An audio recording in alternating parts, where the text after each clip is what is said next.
Hi hello నమస్తే. Welcome to our channel. నేను మీ సిరి. కథలోకి వెళ్ళే ముందు వీడియోని లైక్ చేసి హైప్ చేయండి. ఈరోజు కథ మిసెస్ అగస్త్య పార్ట్ 138. భోజనానికి పిలిచారు శ్రీధని.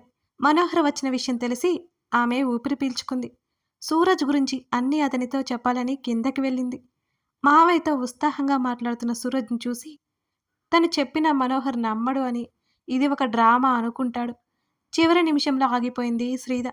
ఎలాగైనా అతని గురించి మనోహర్ ముందు బయట పెట్టాలి. నాన్నా అంటూ పిలిచి అక్కడున్న ఇద్దరిని షాక్కి గురి చేసింది. ఇద్దరు అలాగే ఆశ్చర్యంగా చూస్తుంటే ఫ్లోలో వచ్చేసింది సారీ అని చెప్పి మౌనంగా తినడానికి వచ్చింది శ్రీధ. వెంటనే ఆమె దగ్గరికి వచ్చాడు మనోహర్. ఏమని పిలిచావు తల్లి? అతను ఆశ్చర్యంగా అడుగుతుంటే లేచి నిలబడింది శ్రీధ. ఇంకోసారి అలా పిలవను సారీ, సడన్గా వచ్చేసింది యాక్టింగ్ చేస్తూ. కాదు కాదు, ఆ క్యారెక్టర్లో జీవించేసింది శ్రీధ. చిచి, నువ్వు సారీ చెప్పడం ఏంట్రా? నువ్వు నా కూతురివి. నువ్వు కాకుండా నన్ను ఎవరలా పిలుస్తారు హా అని అంటూ సంతోషంగా చూశాడు మనోహర్. మీకేం అభ్యంతరం లేదా అన్నది శ్రీధ. నాకెందుకు అభ్యంతరం ఉంటుంది? 25 ఏళ్లుగా ఆ పిలుపు నాకు దూరమైందని తల్లడిల్లిపోతున్నాను అంటూ శ్రీధ తల మీద చేయి వేశాడు. అతను చూపించే కూతురు అన్న ప్రేమ చిరాగ్గా అనిపిస్తున్నా కష్టంగా భరించింది శ్రీధ. సూరజ్ శ్రీధని అనుమానంగా చూస్తుంటే ఆకలేస్తోంది, తింటాను అని చూపు తిప్పుకుంది. ఆ మాటకి కదిలిపోయి వెంటనే వడ్డించమని సర్వెంట్కి చెప్పాడు మనోహర్. శ్రీధ తినేసి మాట్లాడకుండా వెళ్ళిపోయింది. మావయ్య, సూరజ్ పిలుపుకి ఏంటి అన్నట్టు చూశాడు మనోహర్. నాకెందుకో తను డ్రామా చేస్తున్నట్టు అనిపిస్తోంది సీరియస్గా అన్నాడు సూరజ్. ఆ మాటకి కోపంగా చూశాడు మనోహర్ తన అల్లుడి వైపు. నా ఉద్దేశం అది కాదు మావయ్య. అలా మనల్ని నమ్మించి తన హస్బెండ్ దగ్గరికి వెళ్ళిపోతుందనే భయం. తనంటే నాకు చాలా చాలా ఇష్టం మావయ్య. కనీసం నాతో మాట్లాడట్లేదు. అనుమానం వచ్చి నీతో చెప్తున్నా అని యాక్టింగ్కి తెర తీశాడు సూరజ్. సూరజ్, నువ్వే చిన్నగా మార్చుకోవాలి శశిని. భర్త కూతురు ఉన్నారు కదా, వాళ్ళ నుంచి ఎలాగైనా నీ వైపుకు తిప్పుకోవాలి. బెదిరించో బెదిరిపోయే రకం కాదు నా కూతురు అని గొప్పగా అన్నాడు. లోపల అసహనంగా ఉన్నా బయటికి మాత్రం నవ్వు ముఖం పెట్టి తలాడించాడు సూరజ్. అవును, నిన్న ఎక్కడికో వెళ్ళావు కదా, ఎప్పుడొచ్చావు? ఆ మాటలకి సూరజ్ తడబడ్డాడు. వెళ్ళడానికైతే వెళ్ళాను కానీ శశి ఇంట్లో ఒకటే కదా మావయ్య, అందుకే వచ్చాను అనగానే సూరజ్ భుజం మీద తట్టి అల్లుడి వైపు గర్వంగా చూసుకుని వెళ్ళిపోయాడు మనోహర్. అతను వెళ్ళిపోగానే సూరజ్ అడుగులు శ్రీధ గదివైపుకు పడ్డాయి. శ్రీధ బయట నిలబడి బాల్కనీలో నుంచి కిందకు చూస్తోంది. ఏంటి, ఎలా పారిపోవాలని ప్లాన్ చేస్తున్నావా? నవ్వుతూ అక్కడికొచ్చాడు సూరజ్. అతని వైపు ముఖం చిట్లించి చూసింది. నిజంగా నీకు పెళ్ళై పాప ఉందా? గుండె దగ్గర రుద్దుకుంటూ శ్రీధని పైనుంచి కింద వరకు చూస్తూ అన్నాడు సూరజ్. అదే కదరా చెప్తున్నాను. నీకు కాస్తైనా బుద్ధి జ్ఞానం అనే పదార్థాలు ఉంటే నన్ను పెళ్లి చేసుకోవాలని అసలు ఎందుకు అనుకుంటావు? చెప్పలేనంత అసహంగా చూడగానే ఒక్కసారిగా కోపమొచ్చింది సూరజ్కి. ఏంటే, ఊరుకుంటుంటే రెచ్చిపోతున్నావేంటి? నువ్వు ఎంత గింజుకున్నా నాతోనే నీ పెళ్ళి. అప్పుడు చూపిస్తా నేను ఏంటో నీకు అని దగ్గరికొచ్చి మరీ కోపంగా చెప్పాడు సూరజ్. శ్రీధ ఏమాత్రం బెదరలేదు. నా మొగుడు వస్తాడు, ఏం చూపిస్తావో అప్పుడు చూపించు అని పొగరుగా చెప్పింది శ్రీధ. ఆ మాటలకి సూరజ్ చప్పట్లు కొట్టుకుంటూ గట్టిగా నవ్వాడు. వచ్చేవాడు అయితే ఈ పాటికి రావాలి. రాలేదు అంటే నీకు అర్థం కావడం లేదా? నువ్వెక్కడున్నావో వాడు కనిపెట్టలేడు. మా మామయ్య అదే నీ తండ్రి, మామూలు వ్యక్తి అనుకుంటున్నావా అని మరింత గట్టిగా నవ్వాడు సూరజ్. అతను చెప్తున్న శ్రీధలో పెరుగు లేకపోవడంతో ఆశ్చర్యంగా అనిపిస్తుంది అతనికి. ఏంట్రా నవ్వడం ఆపేశావు నువ్వు? నీ నవ్వులు మా వాడొచ్చేవరికి, ఆ తర్వాత నీ ఏడుపులే మిగులుతాయి. వాడు బయటికి సాఫ్ట్గా కనిపిస్తున్న రాక్షసుడు. జాలిదయ లాంటివి ఏమీ ఉండవు.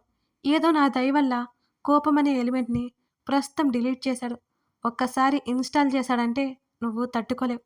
ఏమాత్రం తగ్గకుండా మాటకు మాట ఎదురు చెప్పింది శ్రీధ. నీ మొగుడికి అంత సీది లేదని నీకు అర్థమవుతుంది. చూసావు కదా, ఈ ఇల్లు, ఈ సెక్యూరిటీ, వీళ్ళని దాటుకుని వచ్చేసరికి నీ మొగుడు ప్రాణాలు హరీమని అంటాయి అన్నాడు సూరజ్. ఈసారి శ్రీధ గట్టిగా నవ్వింది. నిన్ను చూస్తుంటే జాలేస్తోంది. నీ ప్రాణాలు తీయొద్దని నా మొగుడుతో చెప్తానులే అని మరింత పొగరుగా చెప్పింది శ్రీద. పళ్ళు నూరి అక్కడి నుంచి వెళ్ళిపోయాడు సూరజ్. భయపడితే భయపెడుతూనే ఉంటారు అనే విషయం బాగా అర్థమైంది శ్రీదకి. సూరజ్ మాత్రం శ్రీదని పెళ్లి చేసుకుని చిత్రహింసలు పెట్టాలని ఆ ప్లాన్లో ఉన్నాడు. తన మామయ్య చెప్పినట్టు 4-5 నెలలు కాదు, నెల రోజుల్లో పెళ్లి జరగాలి. అప్పుడే తన కోపం కసి తీరుతాయి. గదిలోకి వచ్చి డోర్ లాక్ చేసుకుని ఏడవసాగింది శ్రీద. అగస్త్య తనని చేరుకోకపోవడానికి కారణమేంటో ఆమెకు అర్థమవుతోంది. అవంతి ఏం చేస్తుందో, తను లేకపోతే అసలు తినదు, ఎంత దిగులేసుకుందో.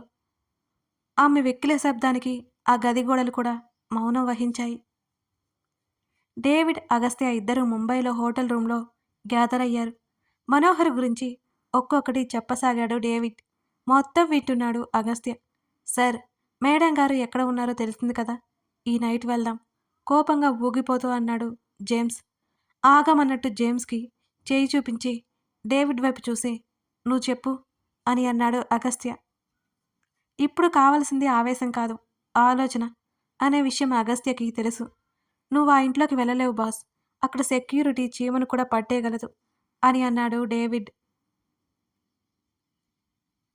జేమ్స్ మౌనంగా ఉన్నా సరే అతనికి విపరీతమైన కోపం వస్తోంది. అందర్నీ చంపేసి తన మేడంని తీసుకురావాలనిపిస్తోంది. కానీ అగస్త్య మాట అతని వేదం. అతని ఆజ్ఞ కొరకు మౌనంగా నిలబడి ఉన్నాడు.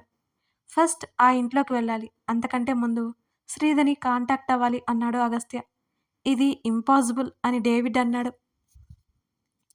నాకు ఇంపాసిబుల్ కానీ నీకు పాసిబుల్ అవ్వచ్చు అంటూ డేవిడ్ని చూశాడు అగస్త్య. వాట్?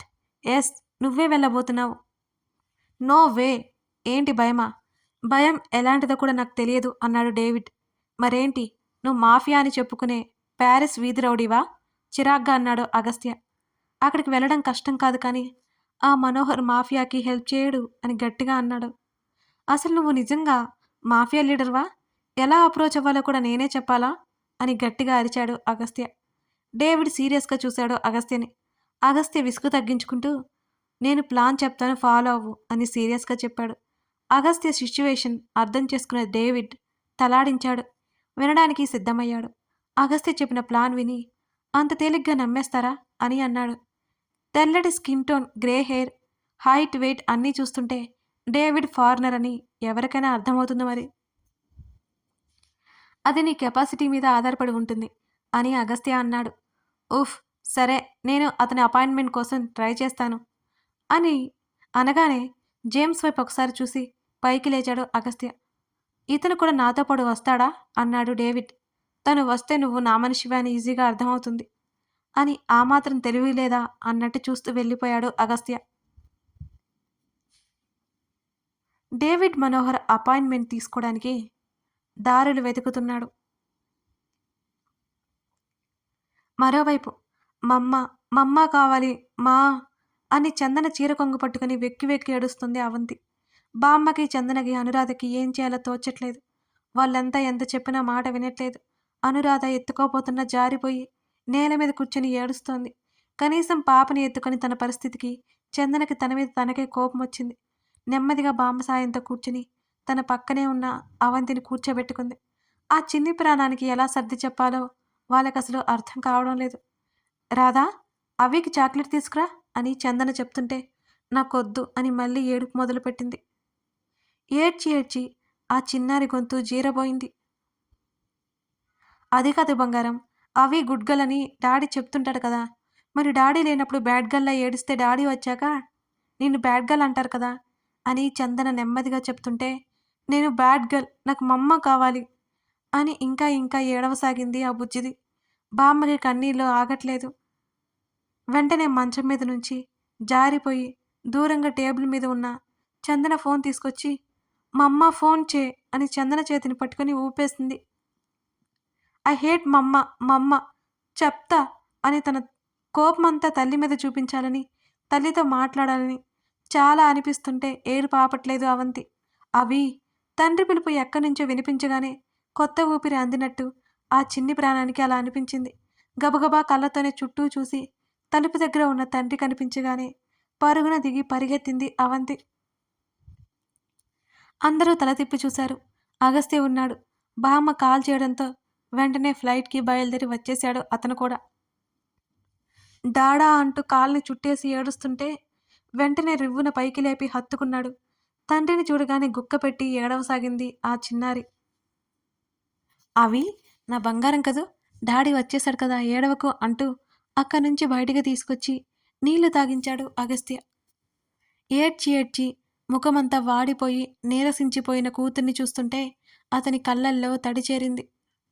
నానమ్మ ఫుడ్ తీసుకురా అని చెప్పి అవంతితో పాటు శ్రీధ గదిలోకి వెళ్ళిపోయాడు అగస్త్య. తండ్రి మెడకరుచుకుని సాలిపోయి ఉంది అవంతి. పాపని ఒడిలో కూర్చోబెట్టుకుని బెడ్ మీద కూర్చున్నాడు అగస్త్య. ముఖమంతా నీట్గా తుడిచి, ఎందుకురా ఏడుస్తున్నావు? ఏడవచ్చా అని తండ్రి అడుగుతుంటే, మమ్మ వేల్ అని అడిగింది.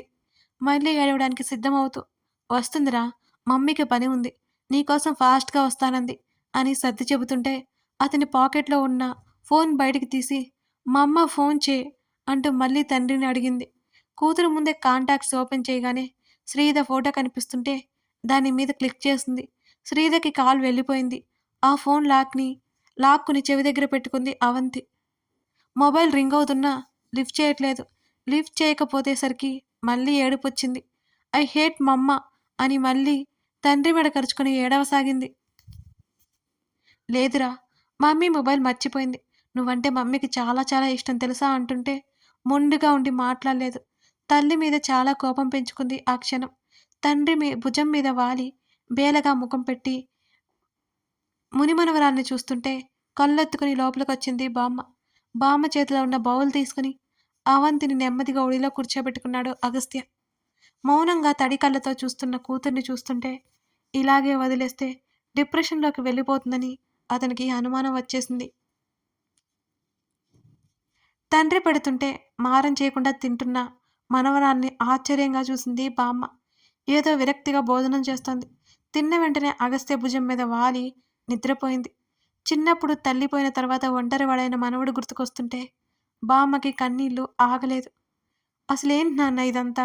శ్రీధని ఎవరు తీసుకెళ్ళిపోయారు? ఈ పసిది తల్లి కోసం చూడు ఎంతగా ఏడుస్తుందో అని బామ్మ అంటుంటే, నానమ్మ శ్రీధ ఎక్కడుంది తెలిసింది, త్వరలోనే తీసుకొస్తాను, నువ్వు కంగారు పడుకు అన్నాడు.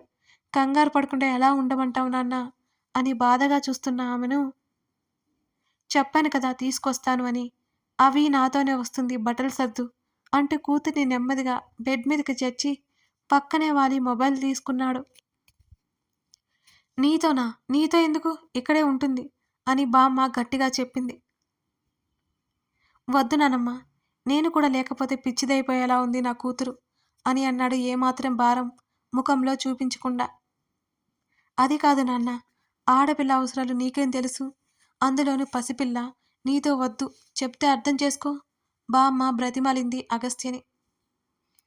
అతను 2 నిమిషాలు ఆలోచించి, లేదు నానమ్మ, తీసుకెళ్ళాలి, నువ్వు వెళ్ళి ప్యాక్ చేయి అని స్థిరంగా చెప్పేసి మెల్లిగా కూతురు దగ్గర నుంచి లేచి బాల్కనీలోకి వెళ్ళిపోయి జేమ్స్కి కాల్ చేశాడు అగస్త్య. ఇక అతను ఎలాగూ వినడని బామ్మ వెళ్ళిపోయింది. అతనితో విషయం చెప్పి కాల్ కట్ చేసి కళ్ళు మూసుకున్నాడు. ఆ బాల్కనీలో శ్రీతతో ఎన్నో మధుర జ్ఞాపకాలు. తల విదిలించుకుని లోపలికొచ్చేశాడు అగస్త్య. ఇన్ని రోజులు పట్టిందా నాకు కాల్ చేయడానికి? దాదాపు ఏడుస్తోంది అనురాధ. అను స్టాప్ ఇట్ అన్నాడు జేమ్స్. మీకసలు గుర్తున్నానా నేను? ఎంత పనిలో ఉంటే మాత్రం మాట్లాడాలని ఒక్కసారి కూడా అనిపించలేదా? ఆమె ఏడుపు ఉధృతి ఆగట్లేదు. అది కాదు అను, నిజంగా నాకసలు ఖాళీ లేదు. ఇప్పుడు నేను కాల్ చేసిన విషయం కూడా వేరు అని అతను అంటుంటే, అయితే ఇప్పుడు కూడా నాతో మాట్లాడాలి అని చేయలేదన్నమాట అని అంది బాధగా. అను, ముందు చెప్పేది వింటావా లేదా అన్నాడు జేమ్స్. ఆమె మౌనంగా ఉండిపోయింది. సార్ ఇంటికొచ్చారు కదా, వెంటనే బయలుదేరుతున్నారు. నువ్వు కూడా రెడీ అయ్యి బట్టలు సర్దుకొని రా అంటున్న జేమ్స్ మాటలు ఆమె చెవుల్లో అమృతం పోసినట్టే అనిపిస్తుంటే, నిజమా అని అన్నది సంబరంగా. అవును, వస్తావా? వస్తావా అంటారేంటి, వచ్చేస్తాను అని కళ్ళు తుడుచుకుంటూ చెప్పింది రాధ. బయలుదేరి రా మరి అని కాల్ కట్ చేశాడు జేమ్స్. వెంటనే గవగవా అక్కడున్నవే సర్దేసుకొని ఆమె ఎదురు చూస్తుండగానే అవంతిని ఎత్తుకుని బ్యాగ్ పట్టుకుని కిందకొచ్చాడు అగస్త్య. సిద్ధంగా ఉన్న రాధ వైపు ఒకసారి చూసి బ్యాగ్ అక్కడే పెట్టేసి చందన రూంలోకి వెళ్ళాడు. టేక్ కేర్ అంటూ నెమ్మదిగా ఆమె చేతిని అందుకుని చెప్పాడు అగస్త్య. అసలెక్కడ ఉంది శ్రీధ? ఆమె ఏడుపు అతనికి తెలుస్తూనే ఉంది. నేను తీసుకురావడానికి వెళ్తున్నాను. అంకుల్‌కి చెప్పండి బయట పనులు పెట్టుకోవద్దని అని చెప్పేసి బయటకొచ్చేశాడు అగస్త్య. అవంతి తండ్రి మెడ కరుచుకొని మౌనంగా ఉంది. చందన పిలుస్తున్నా, బామ్మ పిలుస్తున్నా అసలు అవంతి పలకట్లేదు. వెళదామా? రాధ వైపు చూసి అడగ్గానే ఆమె కంగారుగా తల ఆడించింది. ఎందుకో అతన్ని చూస్తే ఒకలాంటి కంగారు రాధకి. అతని గంభీరమైన ముఖం చూస్తుంటేనే కాస్త భయం కూడా కలుగుతుంటుంది. వెళ్ళొస్తాను బామ్మ. నీ మనవరాలితోనే వస్తాను. బామ్మ భుజం చుట్టూ చెయ్యేసి చెప్పి అవంతితో పాటు బయటికి నడిచాడు. రాధ కూడా అతన్ని అనుసరించింది. కథ కొనసాగుతోంది. అగస్త్య శ్రీధ కోసం తెలుసుకున్నాడు కదా! మరి శ్రీధని ఇప్పుడు తీసుకొస్తాడా? లేకపోతే ఏమైనా జరగబోతుందా? తెలియాలి అంటే మీరు తర్వాత భాగం కూడా చూడాల్సిందే. మీరంతా లైక్ చేస్తున్నారా? లైక్ చేయడం మర్చిపోకండి friends. Thank you for watching this video. మరో ఎపిసోడ్‌తో మనం మళ్ళీ కలుద్దాం.